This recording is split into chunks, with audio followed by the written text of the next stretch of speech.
truth of the matter is that most people don't realize that the majority of people suffer their first major heart attack on Monday morning between 8 a.m. and 9 a.m.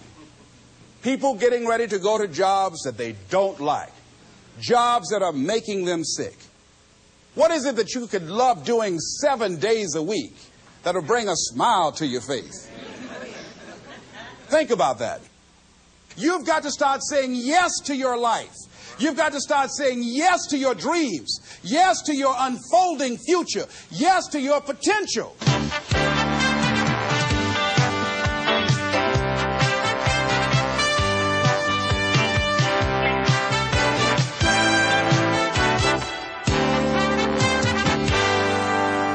Les Brown's business is changing lives. He touches thousands of people each year. He talks to Fortune 500 companies and to personal development groups about how to find success and fulfill your dreams. In essence, his best message is himself, because Les Brown knows what it is to have come up the hard way. Les and his twin brother were adopted at the age of 6 weeks by Miss Mamie Brown, a single woman with little money and a big heart. The boys grew up in the low-income area of Liberty City outside Miami, Florida. In the 5th grade, Les was mistakenly labeled EMR, educably mentally retarded, and he became a child nobody thought would amount to anything. After making it through high school, Les set out to prove them wrong. He started on the radio, moved to Ohio, and made himself a local star as a fast-talking disc jockey. He soon became an influential community spokesman.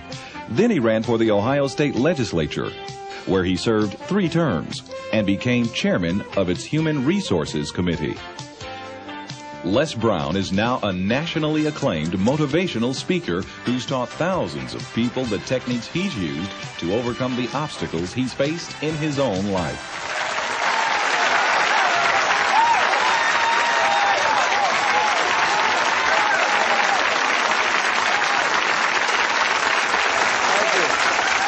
Thank you very much. Thank you. You guys look like you're ready.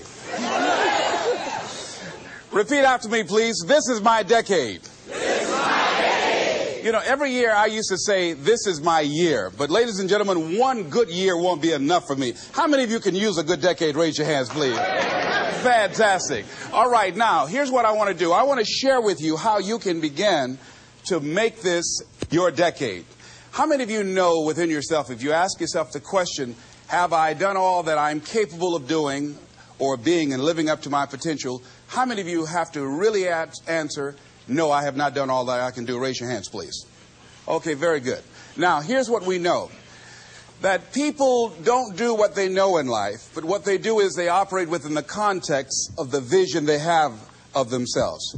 So what I want to share with you is how to begin to get a larger vision of yourself and how to begin to make this your decade. Because in order to do that, it's going to be very challenging. It's going to require a lot of work on your part, an ongoing process of personal and professional self-mastery. And it's going to require that you begin to see yourself worthy of the requirements in terms of effort, in terms of commitment, in terms of action, in terms of preparation, or whatever it is that you need to do in order to take your life where you want to take it.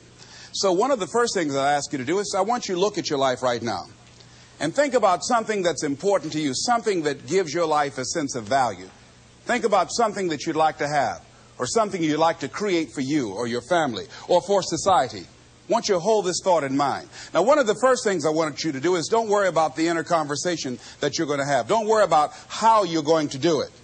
That's going to come. You're going to develop a plan of action. You will find the way. You'll become the kind of person that can attract the people, the resources, and everything you need in order to make that become reality. But I want you to be mindful of your inner conversation. I remember once I was sitting in an audience, and Zig Ziglar, who I consider one of the greatest motivational speakers on the planet, he was giving a speech. And I was out in the audience, and I saw him going back and forth. And within myself, I said, I'd like to do that. I can do that. And I leaned over to the guy next to me. I said, how much do they pay him to do that? And he said, $5,000. I said, I know I can do that. And I admired him. And then On the way home, when I was driving from Tampa, Florida, back to Miami, Florida, my inner conversation kicked in. And it said, Les Brown, you can't do that. You don't have a college education. Les Brown, you can't do that. You don't have the money. You don't have the contacts. You've never worked for a major corporation. What makes you think that you can make more in 1 hour talking than you've made working for a whole month? Now, I want to ask you a question. How many of you have ever thought about something you wanted to do and you talked you out of it? Raise your hand, please. That inner conversation, ladies and gentlemen, is the reason that most people take their greatness, take their ideas to the graveyard with them. You know, the wealthiest place on the planet, a minister said recently, and it was so true, is not the gold mines in the various areas of the world or the diamond mines. The wealthiest place on the planet is the graveyard. Because in the graveyard we will find inventions that we never ever were exposed to. Ideas, dreams that never became reality, hopes and aspirations that were never acted upon. Because most people allow that inner conversation, for whatever reason, to keep them from ever pursuing their goals. So let us begin to look at what's required in order to make this our decade. Why is it that most people don't ever reach their goals or live up to their true potential? One is fear. And there are only two kinds of fears that we're born with. The fear of falling and the fear of a loud sound.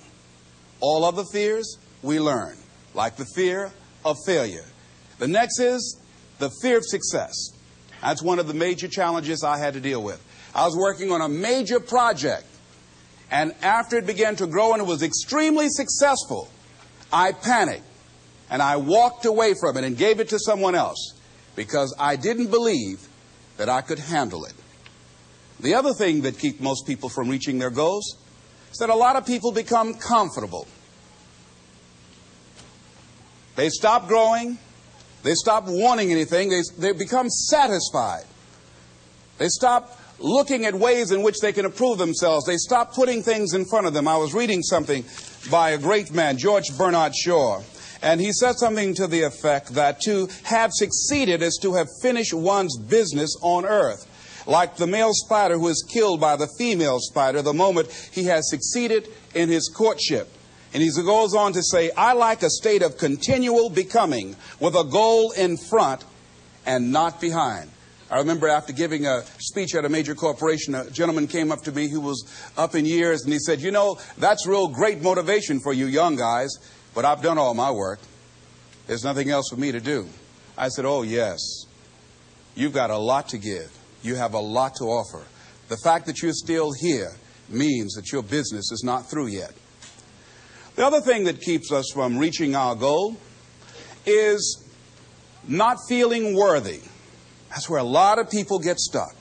Because, see, when you don't feel worthy of your goal, you will begin to unconsciously engage in self-destructive behavior, like procrastinating, constantly putting things off, squandering your time, and that's what life is made of. Something else that keeps us from reaching our goal, and that is many times because we spend so much time complaining and blaming everybody or everything. I'm reminded of a friend of mine who talked about the fact that one day he was walking by this house and some people were sitting on a porch, and there was a dog on the porch, and this dog was just moaning and groaning. So he was curious, and he asked the owner, he said, why is this dog moaning and groaning?